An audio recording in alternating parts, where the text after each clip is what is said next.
आनंद मिश्रा जी, बहुत नमस्कार, शुक्रिया। मैं अपना परिचय पहले दे दूं। लास्ट टाइम जब मैं फ़र्स्ट टाइम लाइव आई थी विशाल के इंस्पिरेशन से ही, तो मैं अपना इंट्रोडक्शन नहीं दे पाई थी, जो कि सब लोग जानते तो हैं नहीं, किसी को क्या मालूम मैं कौन हूँ। तो मेरा नाम सारिका पंकज है और मैं आकाशवाणी में बतौर विविध भारती अनाउंसर बोलें तो उद्घोषिका बोलते हैं। Sorry for disturbance. कुछ लोगों को लगता है कि 4 का मतलब 5 होता है, तो उनमें से किसी का कॉल रहा होगा। खैर, कोई बात नहीं। सुमित जी हैं, विश्वेश मिश्रा जी हैं, आनंद मिश्रा जी हैं, आप सबों का स्वागत। जितने लोग जुड़े हैं मेरे साथ अभी, मैं अपना परिचय फिर से एक बार देती हूँ। मेरा नाम सारिका पंकज है। मैं विविध भारती आकाशवाणी दिल्ली में बतौर अनाउंसर हूँ और साथ में मैं वॉइस ओवर आर्टिस्ट हूँ और साथ में मैं लिखती हूँ थोड़ा बहुत, और उस लिखने को साहित्य नहीं कहते हैं। और बहुत सारे अलग अलग प्रोजेक्ट्स करती रहती हूँ, तो उसकी चर्चा यहाँ कोई मतलब नहीं बनता उस तरह की चर्चा का। आज मैं आई हूँ, विषय है साहित्य का फिल्मों से जुड़ाव। और साहित्य का फिल्मों से जुड़ाव ये है कि आवाज़ आ ही रही होगी, मेरे ख्याल से मैंने माइक लगाया है तो आवाज़ तो आ ही रही होगी। विशाल एक बार कंफर्म कर दें, आवाज़ आ रही है ना? आवाज़ आ रही होगी, मेरे फ़ोन में ऐसे कोई गड़बड़ नहीं है।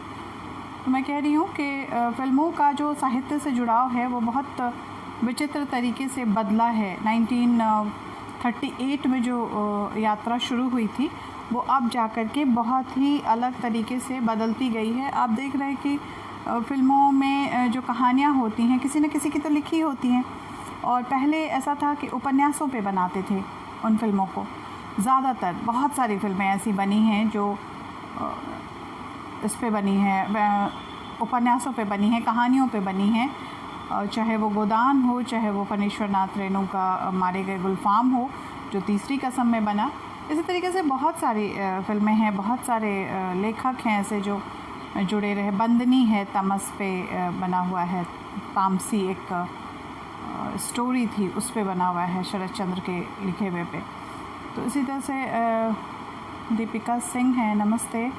M.K. पांडे है, स्वागत आपका, बहुत शुक्रिया। आवाज़ आ रही है जी? आवाज़ आ रही होगी, मुझे लगा था। मैंने सोचा एक बार पूछ लूँ आप लोगों से, सुनने वालों से, कि आवाज़ आ रही है या नहीं आ रही है। मैं बहुत धीरे बोलती हूँ और कभी कभी होता ये है कि धीरे बोलने के चक्कर में आवाज़ गुम हो जाती है।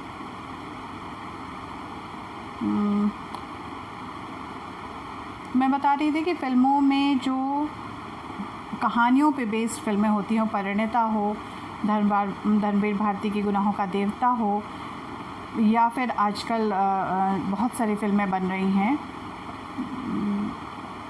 3 मिस्टेक्स हैं, या फिर काई पोचे जिस पे बना, या फिर 3 इडियट्स के बारे में भी कहा जाता है कि वो विवादित है, चूँकि उसका नाम लेना सही नहीं होगा। लेकिन बाद में 2 स्टेट्स बना, फिर आपको पता है किसकी फिल्म कहानियों पे बना। नवेंद्र घोष हुआ करते थे पहले, आजकल कौन है मुझे ज़्यादा जानकारी नहीं है। स्क्रिप्ट राइटर जो उसको कहानी को फॉर्मुलेट करते हैं पिक्चर की पटकथा में, उनका नाम बहुत ज़्यादा हाईलाइट नहीं किया जाता है। जबकि पहले के सिनेमा में विमल रॉय के साथ, ऋषिकेश मुखर्जी के साथ जो व्यक्ति काम करते थे, जिन्होंने मारे गए गुलफाम, बंदनी, देवदास, इन सब तरह की फ़िल्मों में अपने कहानियों का एक्सट्रैक्ट, साहब बीबी और गुलाम, इन सब फिल्मों के एक्सट्रैक्ट्स को निकाला। उपन्यास तो एक लिख दिया गया, अब उस उपन्यास को कहानी में जिससे कि फ़िल्में बन सके, ऐसी कहानी में बदलना बहुत मुश्किल काम होता है, बहुत मुश्किल काम होता है। एक पूरी लाइफ हिस्ट्री को निकाल करके फ़िल्म के हिसाब से कर देना बहुत मुश्किल काम होता है। तो ये करने में उन्होंने जिन्होंने पटकथा लिखी, उनका नाम है नवेंदु घोष।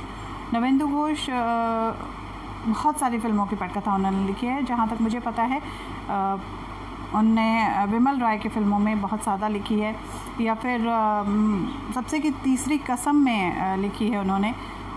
और फली मिस्त्री के साथ जितनी फिल्में उन्होंने की उसकी भी पटकथा उन्होंने लिखी।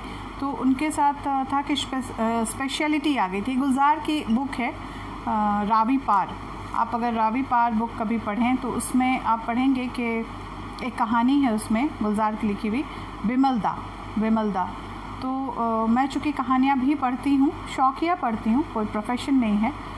तो यूट्यूब पे अगर आप जाएंगे सारिका पंकज किस्सा कहानी अगर आप टाइप करेंगे इंग्लिश फॉन्ट्स में, रोमन में, तो आपको मिलेगा वो विमलदा। वो बहुत अच्छी कहानी है। उसमें उन्होंने बखूबी लिखा है, गुलजार की लिखी हुई है। उन्होंने लिखा है कि किस तरीके से विमलदा जो हैं, विमलदा यानी कि विमल रॉय मशहूर डायरेक्टर, उन्होंने किस तरीके से फ़िल्मों को जिया है अपनी ज़िंदगी में। वो मरते मरते तक फ़िल्म जी रहे थे और किस तरह से जी रहे थे और कौन सी फ़िल्म जी रहे थे वो भी उसमें ज़िक्र है। तो मैंने पढ़ा है। अगर आपको कहीं पढ़ने मिल जाए बुक के फॉन्ट्स में तो बढ़िया है, बुक के फॉर्म में पढ़ लीजिए, या फिर अगर आप मेरी आवाज़ में सुनना चाहें तो आप यूट्यूब पे जा कर के सुन सकते हो उस कहानी को। बेहतरीन कहानी है विमलदा। तो उसमें उन्होंने लिखा है कि विमल रॉय जो थे वो किस तरीके से ऋषिकेश मुखर्जी या फिर निबंध घोष, इन लोग के साथ कैसे बहस करते थे कि इस कहानी को मरने नहीं देना है, साहित्य को मरने नहीं देना है फिल्म में। हम फिल्म तो बना रहे हैं उस स्टोरी पर, बट उसको ख़त्म नहीं होने देना है। तो ये चीज़ें हैं। आपकी जानकारी में भी ऐसी कोई बात हुआ तो आप यहाँ पर जिक्र कर सकते हैं। हम बातचीत करने बैठे हैं यहाँ। मैं कोई भाषण देने या कोई ज्ञान देने नहीं आई हूँ, मैं बस बातचीत करने के ख्याल से। ये बच्चों ने बहुत अच्छा प्रयास किया है इस पेज को शुरू करके, तो उसके प्रोत्साहन के लिए हमें, जो हम उनके बड़े हैं, उनको आना ही चाहिए और हम हमेशा सपोर्ट करेंगे कि एक अच्छा काम हो। और चूँकि बहुत ज़्यादा चीज़ें जो हैं वो गुम होती जा रही हैं समाज से, तो उन चीज़ों में एक है बातें करना हम ख़त्म कर चुके हैं। एम के पांडे जी ने लिखा है उसकी रोटी, सदगति, धर्मपुत्र, आंधी। जी बिल्कुल।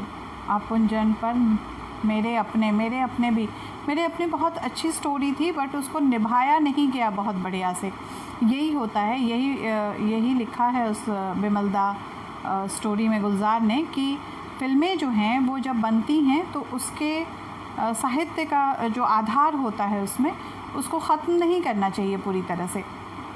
जब भी आप कमर्शियलाइजेशन लाते हैं, जैसे तीसरी कसम, शैलेंद्र का एक सपना था वो मूवी। बहुत लोगों ने मना किया। राज कपूर जो अपने ढलते वक्त पे थे उस समय, मतलब ढलान शुरू हो चुका था उनका, उन्होंने भी मना किया था कि शैलेंद्र ऐसा काम ना करें, आप फिल्म इस विषय पे मत बनाएं। पर लेकिन उनको फणेश्वरनाथ रेणु की, वो इप्टा में काम जब करते थे, इप्टा से जुड़े हुए थे शैलेंद्र, जो मशहूर राइटर थे, लिरिसिस्ट थे, तो उन्होंने इप्टा से जुड़ने के बाद ही जब वो कहानी पहली बार पढ़ी थी फणेश्वरनाथ रेणु की, तभी से उनको दिल था कि वो इस फिल्म को बनाएं। लेकिन इस फिल्म को बनाने के लिए बहुत ज़्यादा पैसे नहीं थे उनके पास, और अररिया जा कर के, अररिया बिहार में है, जो बिहार से होंगे लोग उनको पता होगा, अररिया जाके शूटिंग करना थोड़ा डेंजरस था, क्योंकि डकैतों का बोलबाला था उस वक्त। अब नहीं, उस वक्त था जब ये फ़िल्म बनी 63 के समय में। तो प्रेरित Siddharth, thank you for invitation, नमस्कार। तो यही चीज़ें हैं कि जब भी हम किसी साहित्य को बहुत ज़्यादा निचोड़ते हैं तो वो एक्सट्रैक्ट सही नहीं होता है। तीसरी कसम यानी कि मारे गए गुलफाम जो लिखा हुआ था, उमराव जान हम क्यों भूल जाते हैं। उमराव जान जब पहली बार बनाया मुज़फ़्फ़र अली ने, तो हादी रुस्वा की लिखी हुई है, तो उस पर बहुत कंट्रोवर्सी हुई कि ये फ़िल्म उस तरह से नहीं बन पाएगी, उतना बढ़िया नहीं बना पाएंगे मुज़फ़्फ़र अली। लेकिन मुज़फ़्फ़र अली ने लिखे से ज़्यादा खूबसूरत बना दिया, बिना किसी छेड़छाड़ के। और जब हम बिना किसी छेड़छाड़ के किसी मूवी को साहित्य के ऊपर रख के बनाते हैं, पहली दफ़ा हो सकता है लोगों के समझ में ना आए, उससे वो लोग उतना ज़्यादा जुड़ ना पाएँ, लेकिन बाद में वो बहुत ज़्यादा जुड़ते हैं और बहुत पसंद आती हैं उनको वो फ़िल्में। तो आप ऐसे भी देख सकते हैं कि मेरे दिल के बहुत करीब है तीसरी कसम, इसलिए नहीं कि वो बिहार से हैं और मैं बिहार से हूँ, बल्कि इसलिए कि उस फिल्म की जो बातें हैं वो बहुत बड़ा सटायर हैं सोसाइटी पे। एक उसमें डायलॉग है जो मुझे बहुत पसंद है, जब गाड़ीवान राज कपूर नौटंकी में नाचने वाली बाई जी हैं और उनसे, जो वहीदा रहमान ने निभाया है, उससे पूछता है कि मन समझती हैं ना आप, सॉरी। तो वो बहुत अच्छे से मुस्कुराती है, मतलब एक ऐसे व्यक्ति से मन की बात की जा रही है जिसके मन को कई बार रोज़ कुचला गया है, दबाया गया है, मार दिया गया है लगभग। तो उस व्यक्ति से वो पूछता है बहुत इनोसेंटली, बहुत इनोसेंट गाड़ीवान का उसने रोल किया है, राज कपूर जी ने उस रोल को किया था। हरिमन नाम है उसका लेकिन मीता, दोनों का नाम मीता होता है, सॉरी दोनों का नाम मीता होता है, इसलिए दोनों एक दूसरे को, हीरा नाम होता है, सॉरी हीरा नाम होता है दोनों का। तो दोनों एक दूसरे को, जब सेम नेम होता है, बिहार में ऐसी कहावत है कि जब एक ही नाम के दो व्यक्ति हों तो वो एक दूसरे को मीता कह के बुलाते हैं, एक दूसरे को नाम से नहीं बुलाते हैं। तो वहीदा रहमान का भी उस फिल्म में नाम था हीरा, और गाड़ीवान का भी नाम यानी राज कपूर का भी नाम। तो ये सब चीज़ें जो है ना बहुत टच करती हैं, जिसको सिनेमा पसंद है, क्लास का सिनेमा पसंद है, उसके लिए बहुत अच्छी चीज़ें बना करके लोग चले गए हैं, अभी भी बन रही हैं, ऐसा नहीं है, अभी भी बन रही हैं। उमराव जान के बाद भी नया उमराव जान जो बनाया गया वो भी बेहतरीन था, या फिर बहुत सारी मूवीज़ बनी हैं ऐसी जो बहुत खूबसूरत बनी हैं और अभी भी बन रही हैं, जोधाबाई हो या जो भी मूवी हिस्ट्री के कैरेक्टर्स पे बनती हैं, सारी की सारी बेहतरीन मूवी होती हैं। और साहित्य का बहुत बड़ा योगदान होता है फ़िल्मों में, नो डाउट। अगर आप देखेंगे तो फेसबुक पे आजकल बहुत ज़्यादा लिटरेचर होता है, but that is not literature, वो साहित्य है ही नहीं, वो तो मन की अभिव्यक्ति है, उसको साहित्य नहीं कह सकते। तो साहित्य और मन की अभिव्यक्ति में फ़र्क होता है मेरे ख़्याल से। अब ब्रिंग ऑन कैमरा,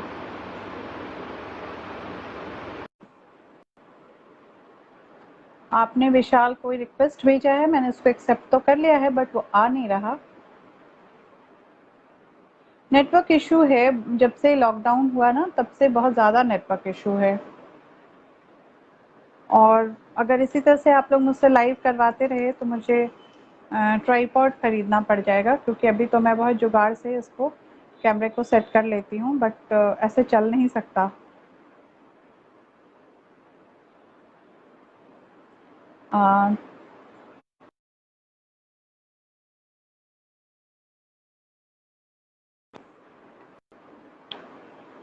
और सुधीर पांडे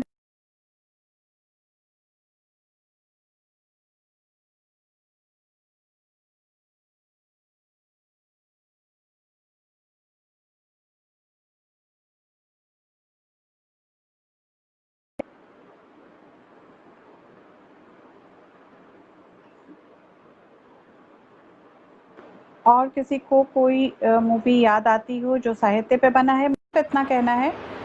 और अगर आप में से किसी का कोई कंट्राडिक्टरी है, सहमति है, तो वो भी के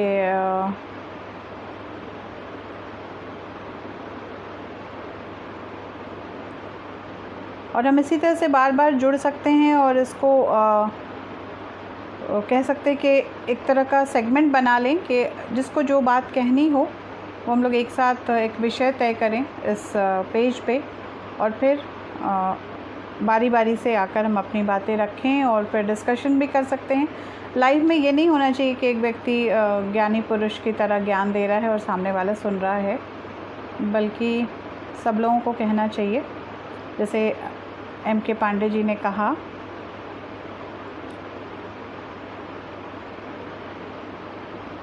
विशाल आपके पास, वैसे मैंने रेडियो में जितना भी कार्यक्रम बनाया ना, मैं जब याद करती हूँ इतने लंबे करियर में, बहुत लंबा करियर है मेरा, मेरी उम्र बहुत है, तो उसमें मैंने देखा कि मैंने ज़्यादातर सारे के सारे कार्यक्रम, ज़्यादातर ऑलमोस्ट 90% फरमाइशी को छोड़कर मैंने ज़्यादातर कार्यक्रम जो खुद से किया, जिसकी कंपेयरिंग खुद से की, उन सब में मैंने ऐसी ही फ़िल्मों का ज़िक्र रखा, ऐसे ही कार्यक्रम बनाए जो हमारे इस पे बनते हैं, साहित्य पे बनते हैं, बुक्स पे बनी हुई स्टोरीज़ हैं।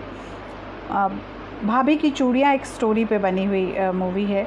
भाभी की चूड़ियाँ का वो सीन मैं भूल ही नहीं सकती, जिसमें गाना चलता रहता है, ज्योति कलश छलके, और मीना कुमारी उसमें साफ़ सफाई कर रही होती हैं घर का, सुबह में जो होता है, और उनका जो देवर है जिसके जिसके नरेशन में वो पूरी कहानी है, वो साथ साथ दौड़ता रहता है, भागता रहता है। That is a fabulous movie.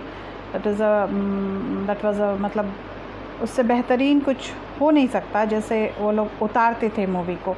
अभी भी कोई कमी नहीं है, अभी देखने का चूँकि टेस्ट जैसे जायका बदल जाता है खाने का, तो उसी तरीके से देखने का टेस्ट बदला है, तो उस हिसाब से डायरेक्टर्स बना रहे हैं मूवीज़। इसमें कोई बहुत ज़्यादा अतिशयोक्ति की बात है नहीं कि वो ख़राब बना रहे हैं, अच्छा सब अच्छा कर रहे हैं। हमें किसी भी चीज़ को इस तरह से क्रिटिसाइज़ करके नहीं देखना चाहिए कि वो ख़राब बना रहे हैं, वो बहुत अच्छा बनाते थे। हाँ, हम ये कह सकते हैं कि उनका लेवल थोड़ा हाई था, इनका लेवल उस तक नहीं है, क्योंकि लोगों को समझ नहीं आती है मूवी। अगर हम बना तो लें, लेकिन समझने वाले 10% ही लोग रह जाते हैं। इसलिए जैसे कि तीसरी कसम की बात मैं बता रही थी, तीसरी कसम फ्लॉप था फर्स्ट टाइम में, और इसी गम में, इसी परेशानी में, इसी दुख में शैलेंद्र की मृत्यु भी हो गई, वो मर भी गए। लेकिन उनके मरने के बाद दोबारा ये फ़िल्म लगी और सुपर हिट हुई, तीसरी कसम, जो कि मारे गए गुलफाम पे बनी थी, पनेश्वर नाथ रेणु की लिखी हुई। बहुत सुंदर मूवी, अगर आप लोगों ने नहीं देखा ज़रूर देखिए। यंग जनरेशन ने शायद ही देखा हो, मुझे नहीं लगता कि आप लोगों ने देखा होगा, लेकिन ज़रूर देखिए इस मूवी को, बहुत बेहतरीन मूवी है। दूसरे की साहिब बीबी और गुलाम तो देखा ही होगा, कागज़ के फूल देखा ही होगा। अगर नहीं देखा है तो इसे मूवी ज़रूर देखिए। देवदास तो सबने देखा है, नया वाला तो सबने देखा है, पुराना वाला भी देखिए, बहुत खूबसूरत मूवी है। उसमें दिलीप कुमार थे, दिलीप कुमार कहना ही क्या है। तो सब जानते हैं कि जो चीज़ें पहले बन जाती हैं उनकी नकल ही बना सकते हैं हम, उसको फ्रेश नहीं कर सकते। तो हम उनकी तारीफ़ किए बगैर आगे कैसे बढ़ सकते हैं।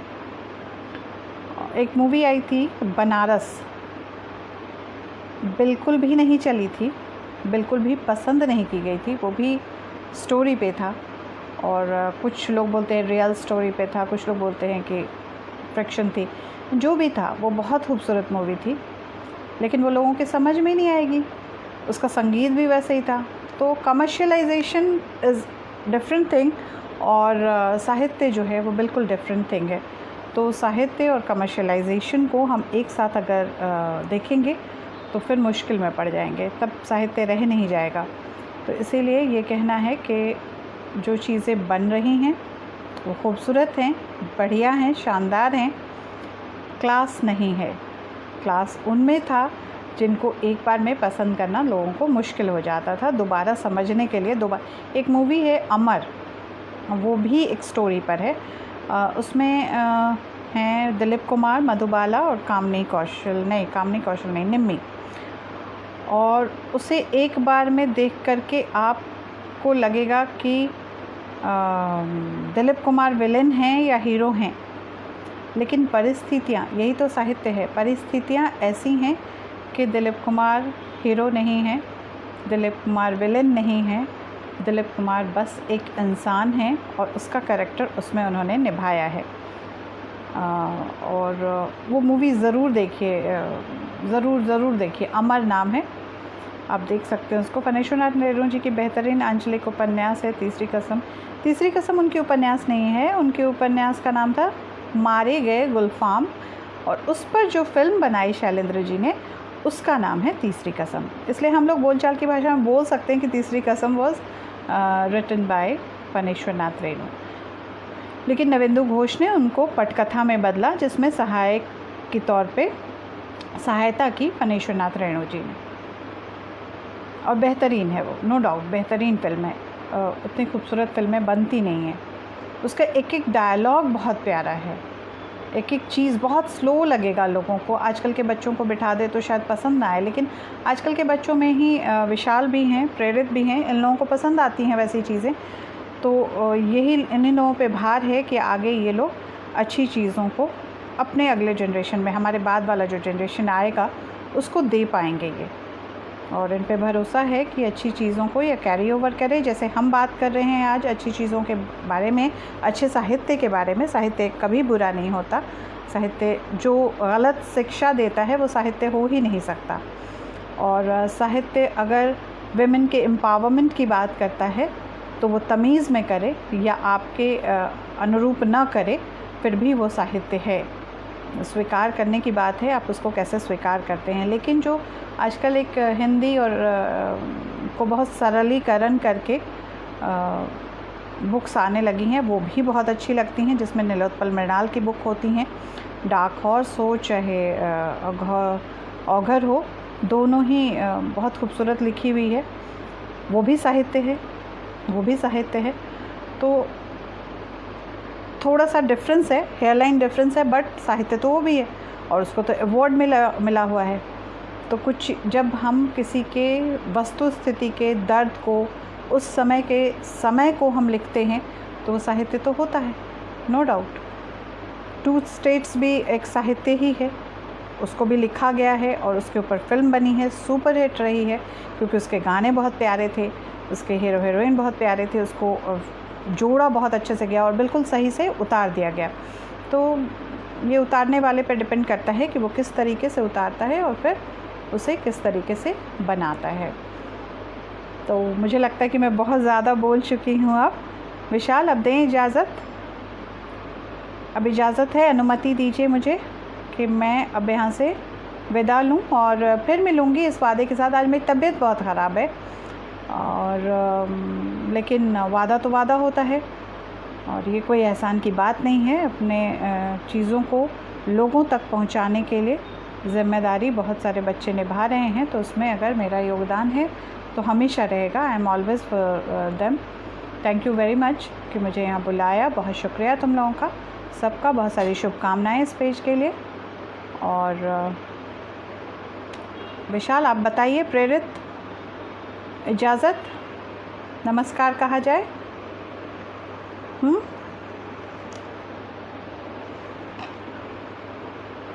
जल्दी बताइए, फिर चली जाऊंगी तो आप कहेंगे कि आप थोड़ा जल्दी चली गई।